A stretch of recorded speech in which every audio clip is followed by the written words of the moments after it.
Attention, cette vidéo est malencontreusement partie en sucette car il ne faut jamais me laisser utiliser ma grosse intelligence pour essayer de réaliser des plans diaboliques. Cela met au monde des projets totalement cons. Je suis désolé à l'avance pour ce que vous allez entendre. PS, ce plan n'est pas pire que celui que j'ai eu pour éradiquer les déchets nucléaires en les balançant dans le soleil, mais bon, je vous raconterai une autre fois. Bisous.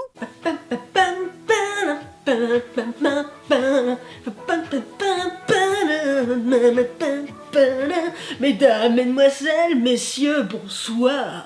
Aujourd'hui, nous répondons à une question qui brûle sur toutes les lèvres de tous les internets. Tu te retrouves seul au monde pendant 24 heures, tu fais quoi? Eh ben, croyez-moi, ce serait pas triste encore une fois. Déjà, il faudrait que je prenne conscience que je suis seul au monde, et après, je paniquerai de ouf pendant quelques heures. Après, quand je serai calmé, je pense que j'irai dehors, même mieux, j'irai dans les appartements de mes voisins pour regarder ce qu'il y a dedans, parce que j'aime bien regarder dans les maisons et tout, c'est un peu genre comme un musée, tu vois. Mais tu prends rien, juste tu regardes et tu fais intéressant. Mais après, par contre, j'irai sur internet, je chercherai les maisons des gens les plus riches de Paris, et j'irai dans chacune de leurs maisons et je leur volerai à chacun 5000 €. Pourquoi 5000 €? Parce que déjà, c'est des gens riches, et donc 5000 € ça va pas leur manquer. Que moi, 5000 € ça fait une différence, et en plus, imagine, tu voles 10 personnes riches de 5000 €. Ça te fait 50 000 €. Mais si t'en voles 100, ça fait 500 000 €. Ça fait plein d'argent. Plein.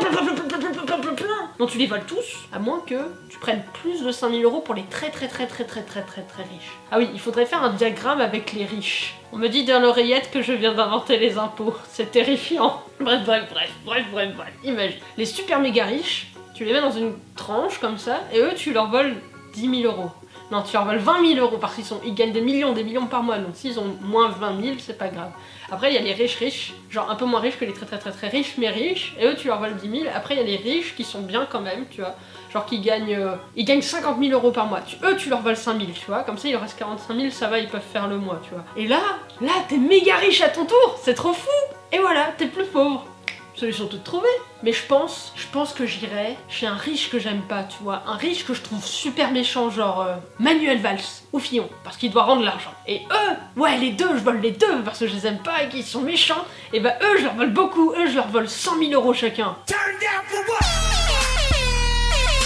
Mais après, comme j'aurais plein d'argent, bah je m'en voudrais un peu d'avoir tout l'argent pour moi. Alors du coup, en total, dans la journée, j'essaierai de voler 2 millions d'euros. Et je garderai 1 million pour m'acheter une maison et plus payer de loyer parce que c'est cher. Et après, il y a 1 million, je les donnerai à tous les gens SDF et très pauvres. J'irai les voir et tous, je leur donnerai un peu d'argent pour qu'ils aillent mieux, mais je sais pas si ça change beaucoup si je donne 1000 € à chacun. Est-ce que ça les sauve un peu ou est-ce que ça change rien? Parce que si je peux, c'est soit je donne à beaucoup de gens 1000 €, soit je donne à quelques personnes plus.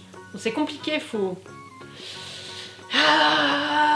Donc je pense que dans la panique, je donnerais 1000 € à toutes les personnes démunies que je croiserais. Mais après, si je suis seule au monde, je pourrais les donner à personne, donc j'aurais 2 millions pour moi. Mais quand même, il faudrait que je fasse très attention avec tout ça, parce que peut-être il y aurait plus d'humains. Mais il y a des caméras partout. Et là, moi si je me fais attraper alors que j'ai volé tous les euros, bah je vais aller en prison, et ça servira à rien tout ce que j'ai fait. Mais moi j'ai regardé beaucoup Pierre Bellemare, donc je sais ce qu'il faut faire. Il faut être déguisé pour pas qu'on sache que c'est toi. Et en fait, il faut pas laisser d'empreinte non plus, sinon, et bah c'est foutu. Donc, en fait, on refait le plan d'action. C'est le matin, je me rends compte qu'il n'y a plus personne dans le monde entier. Première étape, je suis en PLS. Deuxième étape, je sors de chez moi et finalement je vais pas visiter les appartements, tant pis. Je vais voler, ouais.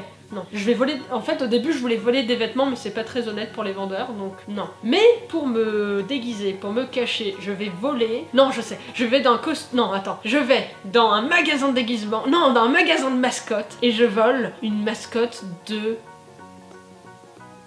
lion. Une mascotte de lion. Et là, bah, j'ai les mains, c'est des pattes de lion, et ma tête c'est un lion, mes pieds aussi, donc personne sait que c'est moi. Et je vais voler l'argent. Donc ça doit être compliqué avec des grosses pattes de lion de voler des cartes bancaires et des sous, mais...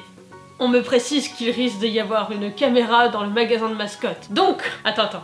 Je vais trouver le plan parfait. Avant d'aller au magasin de mascottes, Ah, mais je suis la dernière sur Terre, mais je suis grillée en fait de base. Non, j'ai une idée. Je me mets des lunettes de plongée, un foulard sur la tête, et je me mets un t-shirt trop grand pour faire comme des ailes, et là, ben, ils sauront pas que c'est moi, c'est impossible. Ils peuvent que déterminer ma taille, et des gens qui font 1m63, il y en a plein. Ouais, mais si je suis la seule du monde, ils vont savoir que c'est moi. Bon bref, on imagine qu'ils savent pas que c'est moi, donc j'ai le truc de mascotte, je suis un lion, donc en plus même si je croise un humain, il va avoir super peur parce qu'il va dire putain c'est quoi ce lion? Et là, je prends l'argent et je suis le lion le plus riche de France. Franchement, c'est pas une super idée ça, c'est pas une super idée. Et on dit merci à Pierre Bellemare de m'avoir appris à commettre des crimes, hein. Coucou. Bon, je sais pas si tout est clair, mais pour récapituler, voici ce que je ferais si j'avais 24 heures seul au monde. 1. Je panique. 2. Je sors de chez moi et je me déguise avec des lunettes de plongée et des costumes bizarres pour pas qu'on me reconnaisse. 3. Je vais voler un costume de mascotte de lion. 4. Je vais chez les gens très riches, je vole l'argent. 5. Je cache l'argent. 6. J'attends que les êtres humains reviennent sur Terre 24 heures plus tard et je donne une partie de l'argent, la moitié de l'argent aux gens qui ont besoin. Et 7. Crime parfait. Après j'ai une maison. Ouh, ils vont faire quoi? Ils vont faire quoi? Au pire, je dirais que c'était la YouTube monnaie. Ils verront que du feu. Chut. Bah quoi? Moi je vous réponds honnêtement, on me pose une question, je réponds. Mission accomplie. Bon bah comme d'habitude, hein, à demain pour une nouvelle vidéo. Au revoir.